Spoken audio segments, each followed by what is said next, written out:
अविनाश तावडे व विक्रम यशवंत शेठ साबळे दहीहंडी उत्सव 2025 पावसाच्या दमदार हजेरीत उत्साहात साजरा। वासरंग गावातील भैरवी गोविंदा पथकाने फोडली दहीहंडी। खोपोली शहरात शुक्रवारी श्रीकृष्ण जन्माष्टमी भक्तिमय वातावरणात साजरी झाली, तर शनिवारी दहीहंडी उत्सव सर्व ठिकाणी मोठ्या जल्लोषात साजरा झाला। सकाळपासूनच शहरात बालगोपाळ आणि गोविंदांनी दहीहंडीची तयारी केली असून प्रमुख नाका, चौक आणि रस्त्यांवर दहीहंड्या बांधण्यात आल्या होत्या। अशाच प्रकारचे खोपोलीत मुख्य आकर्षक असलेली दहीहंडी उत्सव साजरा करण्यात आला, तो अविनाश तावडे व विक्रम यशवंत शेठ साबळे दहीहंडी उत्सव।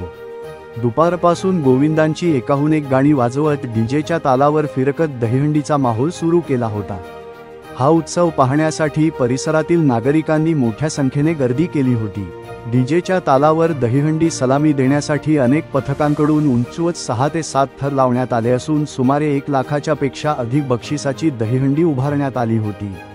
विशेष म्हणजे यंदाच्या दहीहंडी उत्सवात दिवसभर पावसाच्या सरीवर सरी कोसळत होत्या, मात्र तरीही बालगोपाळ आणि गोविंदांचा उत्साह तेवढाच वाढत होता।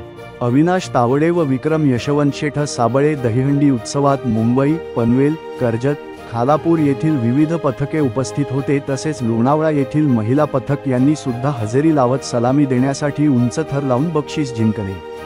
दुपारपासून सुरू असलेल्या या सांस्कृतिक कार्यक्रमात कलाकारांनी हजेरी लावत लावणी, नृत्य, गायन इत्यादी कला सादर करून प्रेक्षकांची मने जिंकली व आनंद घेतला।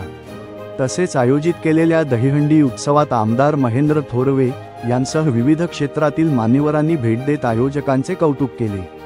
रात्री उशिरापर्यंत सुरू आलेल्या या कार्यक्रमाचा खोपोली वासरंग गावातील भैरवी गोविंदा पथकाने दहीहंडी फोडून शेवट करत अविनाश तावडे व विक्रम यशवंत शेठ साबळे दहीहंडी उत्सव 2025 मोठ्या उत्साहात साजरा केला।